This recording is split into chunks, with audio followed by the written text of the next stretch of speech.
Hello, everyone, and welcome to this week's edition of the Disney Dining Show. I'm your host, Pete Werner, joined at the table this week by my good friends, Mr. Charles Boda. Hi. Mr. Corey Fiasconaro. Hey there. And Mr. Steve Porter. Hello. And you're not on camera back there, are you? No. Good. All right, so nice to do one of these again from in the studio. We're doing a lot of them in restaurant, which is fun, and it's great, but you know, there's always a little awkwardness. As we call it in the industry, out in the field. In the field. In the field. Field work. On location. On location. We're going to be a real industry term. We're going to say on location. This is something I've wanted to do for about a month now because we get stopped all the time. And virtually the question I get asked by everybody is, what are your top 5 restaurants right now? And, you know, we've done, you know, our pick sixes last year. But that was kind of structured around, we're picking from, you know, theme parks and resorts and, you know, decided that let's just talk about our top 5. So we're each going to do our current top 5 because it does change. And mine has changed since the last time that I did this. And most importantly, we're going to be talking about mine today. The rest of them, I don't care, because mine is the correct list. All right. Anyway, all that aside, I'll start with my number 5, Ohana, over at the Polynesian. Dinner. Let me be very specific. Ohana dinner. Very consistent. Very good.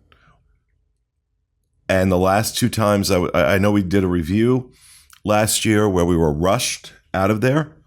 And other people were complaining about that. I think they heard that complaint because the last 2 times I've been there, it was not like that at all. Okay, because I was prepared to be really surprised by that choice. That's the reason it went up on the list, because I'll tell you, the service we've had, the food it really is very, very good. Mm-hmm. It's really good. And that was that's what would have kept it off the list for me. Yeah. But the last 2 times, and that's been recently, that was not a factor. So I think that constant drumbeat of people complaining about it, you know, they listened and they stopped. So I'll give them that. And so, but they make number 5. They just eked their way in to number 5. Yeah, I mean, I'm glad to hear that your last 2 experiences were good, because I remember they only came to our table with meat like twice. Mm-hmm. And the whole advantage of Ohana is you're supposed to have basically endless meat coming at Oh, no, you. the last time I was there, I was like, oh my God, please stop. Okay. Because he was over there with everything constantly. I didn't get the impression he knew, because I wasn't vlogging it. Weren't doing any of that. Mm-hmm. Just with friends. I didn't get the impression they were aware that, you know, I do this show or anything like that. So, you know, but yeah, the last couple times. So enough for me to say 5th place, number 5 on my list. Number 4 is one I'm surprised by, because I never thought, given how bad this restaurant was for a while, but it officially gets on my top 5 list. This is a place I will go out of my way to go. In fact, I'm going to be eating there again in a couple of days. The Wave over at the Contemporary. I've now eaten there in the last year 5 times. And breakfast, lunch, and dinner, phenomenal. Do they only do the bacon and eggs for dinner? I don't know. Yes. Yeah, the menu is completely different for lunch. Last time I was there, that bacon and eggs dish they do, I think it's just called that, isn't it? It is. Yeah. But it's this ridiculously good high end. It's a pork belly with like poached egg on. It's a maple lacquered pork belly with cheese grits and what's called a perfectly cooked egg, which is the egg is poached, and I could get this wrong, but it was something like at 144 degrees for 90 minutes. That's an investment. Yes, you're really investing in and you must have those eggs timed or something. I don't know how you make sure that perfectly cooked, because I'm not waiting 90 minutes for my appetizer. So, but just the food, and we have a review that at the time I'm recording this has not gone up. It's edited, I believe. Yep, it's edited. And will be going up, of the Wave. That's our official review of it. And I'm always surprised. I know that there was a chef change within the last year or so. It's about 2 years. It was about 2 years ago, I think they said. Yep, that's what they were saying. Because that's what I did when we went in to do that review. I asked specifically. I'm like, okay, when did the chef change? Yeah, and I feel like there's a lot of creative things on this menu. Like for breakfast, when me and Eric went, there was the glazed donut that was it was just insane. It wasn't like a French toast? Yeah, it was like a French toast glazed donut, kind of this type of thing that you would never think of. Well, first of all, yeah, you got an executive chef in there who obviously had some ideas. And then you had whoever the executive chef is for the resort took him off the leash and let him go, or her go. Unbelievable. And it's also good because it's not just creative, because sometimes creative things on menus can be disasters. They're creative and they're delicious. So it's it's one thing to just think of an original idea, and it's another to then actually make it taste good. It's important to mention they're creative and delicious and not pretentious. It's not they're not pretentious dishes. It's like comfort food. It's comfort food, but it's done so well. And what really strikes me about it, this is a 5-minute walk from the Magic Kingdom. And you think of the insanity that goes on trying to get tables at Liberty Tree, Tony's Town Square, the Plaza, Jungle Skipper Canteen's a pretty easy get. A Be Our Guest. And all of them, I guess, have their strengths. But 5 minutes away, so you're not getting on a monorail, you're not getting in a car, you're not having to drive anywhere. 5 minutes away is this amazing meal. And the price point is stunning. It's one table service credit, so it's not considered signature dining. Although I think to some degree the food almost warrants it. I say almost. Their steak was good. There's better steak on well, you'll see the review. Go ahead. One thing I'd like to mention about the Wave is the menu is seasonal, so it does change. But at this point, I've had a huge variety of different things for both lunch and dinner there. Everything's always been good. Yeah. Everything's always been really good. It's also a good start in the morning, that breakfast. A nice way to start your morning before you go in the Magic Kingdom. And a far better breakfast than you're going to get anywhere else, either on the monorail loop or in the park. And it's not a character meal. It's not, but that makes number 4 for me. And number 3 is Sebastian's over at the Caribbean Beach. Again, never in a million years thought I would list a restaurant at a moderate resort. Because historically, they're terrible. Boat rights. Would never think I would list it in my top 5. Sebastian's is the exception to that rule. From the moment it opened. It has remained consistent. And that means delicious. And again, I think the price point for what you're getting, the size of the portions, the quality of the food, is really reasonable, fairly easy to get a reservation because it's off the beaten path. But I'm going to tell you, this is worth an Uber ride. This is worth going out of your way to eat. And I think Rhino would agree, even though he's not on camera. He's eaten there several times, and he's been tweeting about it and posting about it that, it's just so darn good. And I would say get your reservation there before the Riviera Hotel opens, because I have a feeling it's going to be a lot harder to get a reservation there once it does. Well, we'll see. We'll see, because Riviera is going to have its own signature restaurant. And I'm just thinking the influx of people, if we're praising how great this place is. Could be. But that's December. That's not going to happen until December 16th, I think, is when Riviera opens. But It's absolutely worth going out of your way for. My top 2 haven't changed. Number 2 is Flying Fish over at the Boardwalk. This was my number 1 for a long time, but my experiences at the California Grill have kind of changed that, and that's my number 1. Flying Fish, I still think Flying Fish is, to some degree, an undiscovered gem.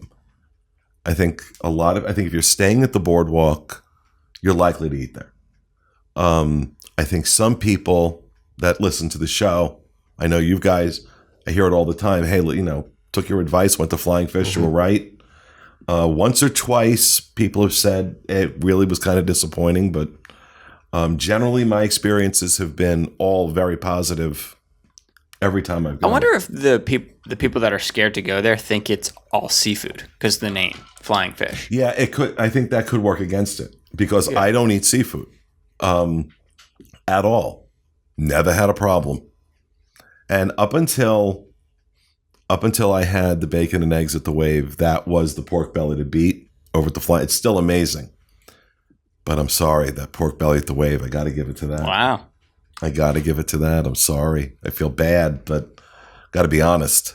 But no, Flying Fish, another one that's really worth going out of, especially if you're looking for a nice, romantic, special meal, and getting into the California Grill is a challenge, always a challenge if you're not booking it well in advance. Flying Fish, those reservations are readily available. Now, this is a signature restaurant, 2 table service credits, and again, really inspired menu. And even some of the seafood, I've tried some of the seafood on this menu and liked it. So that says a lot. But number 1, California Grill. It still remains my number 1. And it shouldn't be, right? For all intents and purposes, California Grill, with a location like that and a view like that, most restaurants would just coast on that and get away with charging people and know they're going to fill the restaurant anyway. They don't. They don't. From the service to the outstanding quality of the meal. And again, consistently good, not good once in a while, not good most of the time. And again, I've even had some people come and say, we were really disappointed when we ate there. I really feel those are the exceptions, not the rule. And yeah, you do pay more. It is more expensive, no question. And yes, you are paying for that view and that location. You are absolutely paying for that. However, there are times when it's worth it. And I feel that California Grill is worth it. Yeah, I think one of the there are a couple things that differentiate your first from your second. Flying Fish is great. California Grill has not only the fireworks experience, but just its basic decor. Flying Fish, the one thing that just never the environment, it straddles the line between intimate and high end, and I don't feel as comfortable in there. California Grill is just a wonderful place to eat in. But the other thing is, and I think this bodes well to any place that's consistently good and kind of ups their game for a long period of time, is that there's this level of personal pride and respect that filters all the way down. So you have everybody from the chef de cuisine to your server to any of the hosts and hostesses. The elevator. Yeah, every single person is really proud to be working there, really psyched to be working there, and knows their menu back and forth, knows the seasonal changes, and they care, and it's that. We talk about cast member experiences on property and stuff like that. This is still a cast member experience. And although sometimes you might get frustrated with bad ones on property or in parks, in California Grill, that cast member experience, you can tell that they respect and take pride in their jobs. And that's that little extra bit of Disney magic where I feel like they're taking me seriously and they really want me to enjoy their food as much as they enjoy